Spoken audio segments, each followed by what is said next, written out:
नमस्कार दोस्तों, exam levels के यूट्यूब प्लेटफॉर्म में आप सभी का स्वागत है। तो उत्तराखंड जिला सीरीज में दोस्तों आज हम देखने वाले हैं नैनीताल की प्रमुख झीलें और यहाँ के प्रमुख स्थलों के बारे में इसमें हम चर्चा करेंगे।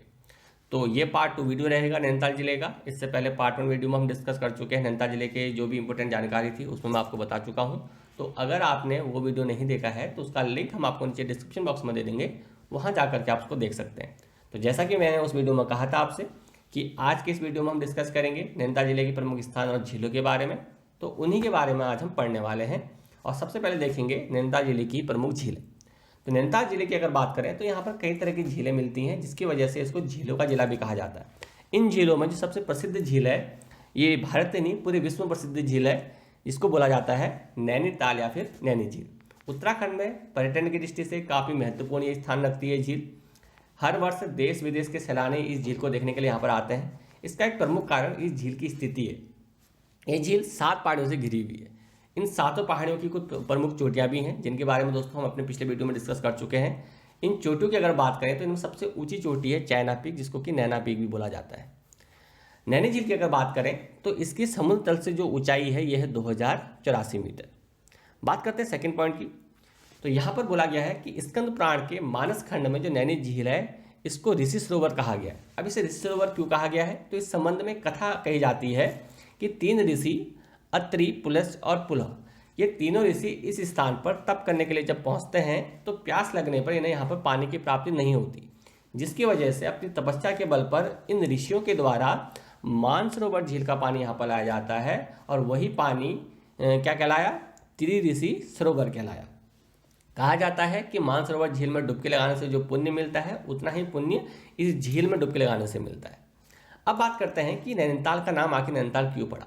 नैनीताल को अगर देखें तो नैनी और ताल 2 शब्दों से ये मिलकर के बना हुआ है, जिसमें कि जो ताल शब्द है इसका सिंपल सा अर्थ होता है, सभी जानते हैं, झील, जबकि नैनी जो बना हुआ है शब्द ये बना हुआ है आंखों से या फिर नेत्रों से।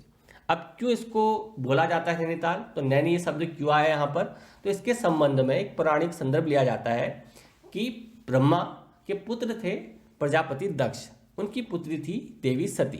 तो देवी सती प्रजापति दक्ष के विरुद्ध जाकर के भगवान शिव से प्रेम विवाह करती हैं, जिसकी वजह से भगवान जो दक्ष प्रजापति हैं और जो भगवान शिव हैं इनके मध्य संबंध अच्छे नहीं थे। तो एक बार जब प्रजापति दक्ष के द्वारा अपने महल में यज्ञ का आयोजन किया जाता है तो उसमें भगवान शिव को आमंत्रित नहीं किया जाता, जिसकी वजह से देवी सती क्रुद्ध हो जाती हैं, रुष्ट हो जाती हैं और उस यज्ञ में अपने प्राणों की आहुति दे देती हैं। तो देवी सती की मृत्यु का समाचार मिलते ही भगवान शिव वैराग में चले जाते हैं और उनकी जले हुए शरीर को अपनी गोद में उठा करके पूरे ब्रह्मांड में विचरने लगते हैं, जिससे कि तीनों ही लोकों में प्रलय की स्थिति उत्पन्न हो जाती है। इसको देखते हुए भगवान विष्णु के द्वारा भगवान शिव से उस वैराग्य को अलग करने के लिए, देवी सती के शरीर को उनके हाथों से अलग करने के लिए उस शरीर को अपने चक्र के द्वारा कई भागों में विभाजित किया जाता है और ये भाग जिन स्थानों पर गिरे वो स्थान शक्ति पीठ कहलाए। इस प्रकार कुल 64 भाग किए देवी सती के शरीर के और इससे 64 शक्ति पीठों का क्या हुआ, निर्माण हुआ। और उन भागों में से जो आंख का हिस्सा था वो इस स्थान पर गिरा, इसी वजह से इस स्थान का नाम नैनी पड़ा। और चूंकि यहाँ पर ताल है, झील है, तो इसलिए इसको क्या कहा गया, नैनीताल कहा गया। नैनीताल की अगर बात करें तो इसको 2 भागों में बांटा गया है। इसके उत्तरी भाग को बोला जाता है मल्लीताल, जबकि इसके दक्षिणी ताल को जो भाग है इसको बोला जाता है तल्लीताल। नैनी झील के ही उत्तरी सिरे पर प्रसिद्ध नैना देवी का मंदिर भी है। तो हमने नैनीताल झील देख ली। अब बात करते हैं नौकुचिया ताल की। नैनीताल जनपद में स्थित नौकुचिया ताल कुमाऊं क्षेत्र की सबसे गहरी ताल है। इसकी जो गहराई है यह है 40 मीटर। समुद्र तल से इसकी जो ऊंचाई है इस ताल की यह है 1292 मीटर। नौकुचिया ताल क्यों प्रसिद्ध है, ये प्रसिद्ध है इसके 9 कोनों के लिए। कहा जाता है कि इस प्रकार का मत चलता है यहाँ क्षेत्रीय निवासियों में कि इसके 9 कोनों को कोई भी व्यक्ति अगर एक ही दृष्टि में देख लेता है तो उसे मोक्ष की प्राप्ति हो जाती है, परंतु वास्तविकता यह है कि एक बार में केवल यहाँ पर 7 से अधिक कोने नहीं देखे जा सकते। बाकी नौकुचिया ताल की अगर बात करें तो ये जो ताल है ये पक्षियों के निवास के लिए सर्वोत्तम है। इसके अलावा यहाँ पर जो देश विदेश के जो पक्षी हैं ये भी यहाँ पर निवास करने के लिए आते हैं। अब देख लेते हैं 7 ताल के बारे में। तो 7 तालों का एक समूह के रूप में से जाना जाता है। इनमें से कुछ झीलें दोस्तों अब विलुप्त हो चुकी हैं और कुछ झीलों के बारे में भी हम चर्चा करेंगे। समुद्र तल से इस जो स्थान है इसकी ऊंचाई है 1370 मीटर। इस स्थान की तुलना इंग्लैंड के वेस्टमोरलैंड से की जाती है। वेस्टमोरलैंड इंग्लैंड की एक जगह है जहाँ जिसके साथ इस स्थान की तुलना करी जाती है। तो 7 ताल में जब हम पहुँचते हैं तो सबसे पहले जो झील यहाँ पर हमें मिलती है यह है नल दमयंती ताल। नल दमयंती ताल, इसका आकार अश्व के खुर के समान है, यानी कि घोड़े के खुर के समान है। साथ ही साथ ये 5 कोनों वाला ताल है। नल दमयंती ताल से अगर हम आगे बढ़ते हैं तो कुछ दूरी पर हमें एक आश्रम मिलता है अमेरिकी मिशनरी स्टैनले जोन्स का। तो यहाँ से आपसे क्वेश्चन उठता है यहाँ पर कि अमेरिकी मिशनरी या स्टैनले जोन्स का आश्रम कहाँ पर स्थित है, तो आपका आंसर होगा 7 ताल। तो आश्रम से जब हम आगे बढ़ते हैं तो वहाँ पर एक और झील मिलती है जिसके कि गरुड़ झील बोला जाता है। गरुड़ झील को पन्ना झील के नाम से भी जाना जाता है। इस झील के बाद 3 झीलों का एक समूह प्राप्त मिलता है। इन 3 झीलों को क्रमशः राम, सीता और लक्ष्मण झील के नाम से जाना जाता है। दोस्तों, इन 7 ही तालों या झीलों का जो जल है ये गिरता है बलिया नदी में। अब बात कर लेते हैं भीमताल झील के बारे में। तो भीमताल झील नैनीताल जो जिला है इसमें स्थित भीमताल झील कुमाऊं क्षेत्र की सबसे बड़ी झील है। इस झील की लंबाई है 1674 मीटर, चौड़ाई है 447 मीटर, आकृति है त्रिभुजाकार। इस झील के तट पर भीमेश्वर महादेव का मंदिर है। भीमताल के बाद आते हैं खुरपा ताल पर। खुरपा ताल ये समुद्र सतह से इस ताल की ऊंचाई है 2365 मीटर। इसकी आकृति किसके समान है? खुर के समान है, जिसकी वजह से इसका नाम खुरपा ताल पड़ा है। ये झील दोस्तों जानी जाती है यहाँ पाए जाने वाले शैवाल के कारण। शैवाल की लगभग 40 प्रजातियाँ यहाँ पर पाई जाती हैं, जिसकी वजह से ये झील अपना क्या करती है, रंग बदलती रहती है। इसके अलावा दोस्तों यहाँ पर आपको पता होना चाहिए कि शैवाल के मिलने के कारण इसी के समीप खुरपा ताल के समीप लिंगधार गांव में भारत के पहले मॉस गार्डन की यहाँ पर स्थापना करी गई है। तो काफ़ी इंपॉर्टेंट क्वेश्चन है, करंट की पॉइंट ऑफ व्यू से आने वाले समय में आपसे पूछा जा सकता है। मैं पिछले वीडियो में भी आपको ये बता चुका हूँ। तो ये जो मॉस गार्डन है यहाँ पर काइयों का क्या करा जाएगा, संरक्षण किया जाएगा। इसके अलावा दोस्तों यहाँ पर नैनीताल जनपद में नल ताल स्थित है, जिसे कि कमल ताल भी कहा जाता है। नल ताल के अलावा नैनीताल जिले में सूखा ताल, सड़िया ताल, लुखमा ताल, हरीश ताल ऐसी झीलें यहाँ पर स्थित हैं। तो हमने बात करी दोस्तों नैनीताल जिले की प्रमुख झीलों के बारे में। अब बात कर लेते हैं नैनीताल जिले के ही प्रमुख स्थलों के बारे में, जिनमें हम सबसे पहले चर्चा करेंगे भवाली के बारे में। अब जो भवाली है ये पहाड़ों की तलहटी पर बसा चीड़ और बांस के वृक्षों से घिरा एक अत्यंत सुंदर स्थान है। 1680 मीटर समुद्र सतह से स्थान की ऊंचाई है।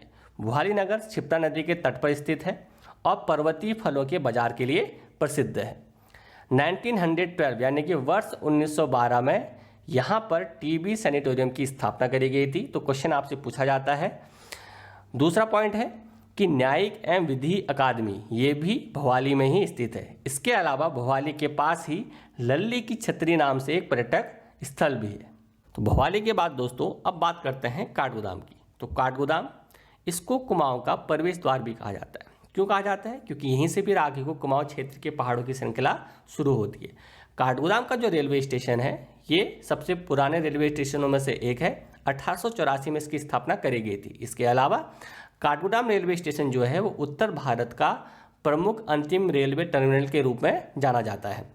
काठगोदाम को बोमोरी घाट और बाड़ा खेड़ी भी कहा जाता है। इसके साथ ही साथ दोस्तों काठगोदाम के पास ही प्रसिद्ध रानी बाग पर्यटक स्थल भी मौजूद है। रानी बाग के बारे में दोस्तों मैं अपने पिछले वीडियो में कई बार इसका जिक्र कर चुका हूँ। ये क्यों फेमस है? ये फेमस है यहाँ लगने वाले जिया रानी के मेले के कारण। जिया रानी इनका वास्तविक नाम मौला देवी था। इनको कुमाऊं की लक्ष्मीबाई भी कहा जाता है। जो कत्यूरी वंशज हैं वो इनकी पूजा के लिए हर साल यहाँ पर आते हैं और यहीं पर जो जिया रानी का मेला है इसका आयोजन किया जाता है। अब बात कर लेते हैं हल्द्वानी के बारे में। तो हल्द्वानी गौला नदी के तट पर स्थित हल्द्वानी उत्तराखंड राज्य का सबसे बड़ा व्यापारिक नगर है। तो ये क्या है? सबसे बड़ा व्यापारिक नगर है। इसका पुराना नाम है बम्बोरी। हल्द्वानी नाम क्यों पड़ा? क्योंकि यहाँ पर हल्दू पेड़ों की अधिकता थी, तो इसी वजह से इसका नाम हल्द्वानी पड़ा। आधुनिक रूप से हल्द्वानी के निर्माण का श्रेय दिया जाता है विलियम ट्रेल को। अब विलियम ट्रेल कौन थे? तो ये कुमाऊं के कमिश्नर के रूप में नियुक्त हुए थे। सलाहकारी जो कमिश्नर हैं, सहायक कमिश्नर के रूप में इनकी नियुक्ति करी गई थी। जैसा कि दोस्तों मैं पीछे आपको बता चुका हूँ इतिहास में कि जब 1815 के समय में 1816 के बाद जब संगवारी की संधि होती है तो उसमें जो क्षेत्र अंग्रेजों को मिलते हैं उसमें से कुमाऊं जिले का निर्माण होता है। तो कुमाऊं जिले में जो कुमाऊं क्षेत्र है इसके कमिश्नर के रूप में पहले 3 मई 1815 को, कब 3 मई 1815 को ई गार्डनर की यहाँ पर नियुक्ति करी जाती है कमिश्नर के रूप में। उसके बाद ही 8 जुलाई 1815 को विलियम ट्रेल को यहाँ पर भेजा जाता है सहायक कमिश्नर के रूप में। तो इन्हीं को आधुनिक रूप से हल्द्वानी बसाने के निर्माण का श्रेय दिया जाता है। इसके अलावा इनके द्वारा यहाँ पर एक बंगला बनाया गया था जिसको कि हम खामका बंगला के नाम से भी जानते हैं। हल्द्वानी को 1966 यानी कि 1 सितंबर 1966 को नगर पालिका के रूप में घोषित किया गया था। 2011 में हल्द्वानी को नगर निगम बना दिया गया। इसके अलावा दोस्तों हल्द्वानी में कई प्रमुख संस्थानें भी हैं। जैसे आर्य समाज भवन जिसका निर्माण 1901 में किया गया था तथा सनातन धर्म सभा 1902 में इसका निर्माण किया गया था। इसके अलावा हल्द्वानी में ही नाहन पर्वत श्रेणियाँ स्थित हैं और डाकू सुल्ताना कुआं भी हल्द्वानी में ही बना हुआ है। हल्द्वानी में ही कई प्रमुख संस्थान भी स्थित हैं जिनमें कि राज्य के प्रथम दुग्ध डेयरी संघ, इसकी स्थापना हल्द्वानी में ही करी गई थी 1949 में। फॉरेस्ट ट्रेनिंग स्कूल ये हल्द्वानी में ही स्थित है। स्टेट कैंसर इंस्टीट्यूट ये भी हल्द्वानी में स्थित है। वन व पंचायत प्रशिक्षण अकादमी ये भी कहाँ है? हल्द्वानी में है। इसके अलावा हल्द्वानी के ही गौलापार में देश का पहला कार्बन न्यूट्रल जू बनाया जा रहा है। और अभी हाल ही में दोस्तों ये भी मैं बता दूं आपको एग्जाम के पॉइंट ऑफ व्यू से और करंट की दृष्टि से काफ़ी इंपॉर्टेंट क्वेश्चन है कि हाल ही में देश का जो पहला परागण पार्क है ये भी हल्द्वानी में ही खोला गया है। हल्द्वानी के बाद अब आ जाते हैं रामनगर में। तो रामनगर इसको बनाने का श्रेय दिया जाता है कमिश्नर रेमजे को। तो कमिश्नर जो रेमजे हैं इनकी नियुक्ति दोस्तों कुमाऊं के कमिश्नर के रूप में की गई थी। इनको यहाँ पर इनके परोपकारी कार्यों के लिए जाना जाता है। कई तरह के परोपकारी कार्य इन्होंने किए थे जिनमें कि अल्मोड़ा में कुष्ठ रोगियों के लिए जो लेप्रोसी अस्पताल है इसकी स्थापना भी इनके द्वारा करी गई थी। तो कई तरह के परोपकारी कार्यों के कारण ये लोगों के बीच में काफ़ी प्रसिद्ध थे। कहा तो रामनगर जो है, रामनगर जो चिल्किया गांव है इसको रामनगर के रूप में बसाने का श्रेय भी इन्हीं को जाता है। कहा जाता है कि जो चिल्किया गांव के लोग हैं जो वहाँ के स्थानीय निवासी है उनके द्वारा चिल्किया गांव को रेमजे नगर रखने की घोषणा करी गई, लेकिन इन्होंने इस बात से मना कर दिया और कहा कि इस क्षेत्र का नाम भगवान राम के नाम पर होना चाहिए, तभी से इस क्षेत्र का नाम रामनगर पड़ गया। तो 1850 यानी कि 1850 में उनके द्वारा इस नगर को बसाया गया था। इसके अलावा रामनगर फेमस है यहाँ पर जो कॉर्बेट राष्ट्रीय उद्यान है इसके लिए। तो प्रसिद्ध जिम कॉर्बेट राष्ट्रीय उद्यान रामनगर में स्थित है। इसके अलावा जो ढिकुली है जिसको कि जिम कॉर्बेट का प्रवेश द्वार कहा जाता है और कत्यूरों की राजधानी भी इसको बोला जाता है, ये भी रामनगर में स्थित है। इसके अलावा प्रसिद्ध गिरजा मंदिर जिसको जो माँ गिरिजा देवी का मंदिर है ये भी रामनगर में स्थित है। और उत्तराखंड विद्यालय शिक्षा परिषद यानी कि यूके बोर्ड का जो मुख्यालय है, जो कार्यालय है, ये भी रामनगर में ही स्थित है। तो रामनगर के बाद अब बात करते हैं दोस्तों रामगढ़ क्षेत्र की। तो रामगढ़ भी नैनीताल जिले का ही एक क्षेत्र है। ये क्षेत्र फेमस है अपने यहाँ पर फल उत्पादन के लिए। इसके लिए इस क्षेत्र को फलों का कटोरा भी कहा जाता है। तो कुमाऊं क्षेत्र में सबसे अधिक जो फलों का उत्पादन किया जाता है ये भुवाली रामगढ़ के आसपास के क्षेत्रों में ही होता है। मुख्य रूप से जो यहाँ का जो मुख्य फल जो यहाँ पर उगाया जाता है या जो इस फल यहाँ पर लगाया जाता है, इस सर्वोत्तम फल यहाँ का है आड़ू। इस आड़ू की तोतापरी और हिल्स अली प्रजातियाँ यहाँ पर उगाई जाती हैं। इसके अलावा बर्फ़ पड़ने के बाद रामगढ़ क्षेत्र में जो सबसे पहले पकने वाला फल है वो है ग्रीन स्वीट सेब और सबसे बाद में जो फल पकता है वो है हरा पिछौला सेब। इसके अलावा इस क्षेत्र में डिलीशियस, गोल्डन किंग, फैनी और जोनाथन ये जो श्रेष्ठ प्रजातियां हैं वहाँ सेब की, ये प्रजातियां भी यहाँ पर उगाई जाती हैं।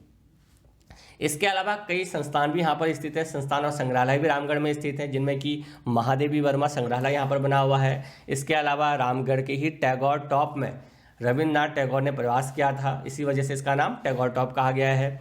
रामगढ़ में ही नारायण स्वामी जी के द्वारा स्थापित एक आश्रम भी स्थित है। तो ये बात करी रामगढ़ की।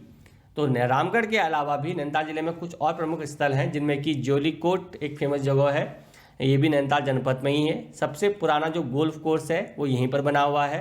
इसके अलावा नैनीताल जनपद के ही कालाडोंगी क्षेत्र में जिम कॉर्बेट का मकान और उनका संग्रहालय भी स्थित है।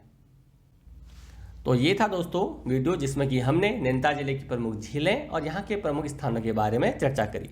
अगले वीडियो में दोस्तों हम एक नए जिले के को लेकर के आपके सामने हाजिर होंगे। तो आपको ये वीडियो कैसा लगा आप हमें बताइए। इस वीडियो को लाइक कीजिए, शेयर कीजिए और अभी तक अगर आपने इस वीडियो को हमारे चैनल को सब्सक्राइब नहीं किया है तो उसके सब्सक्राइब कर लीजिए और सब्सक्राइब के बगल में जो घंटा होता है उसे घंटे को एक बार दबा दीजिए ताकि हमारा कोई वीडियो आता है तो उसका नोटिफिकेशन आपको मिल जाए।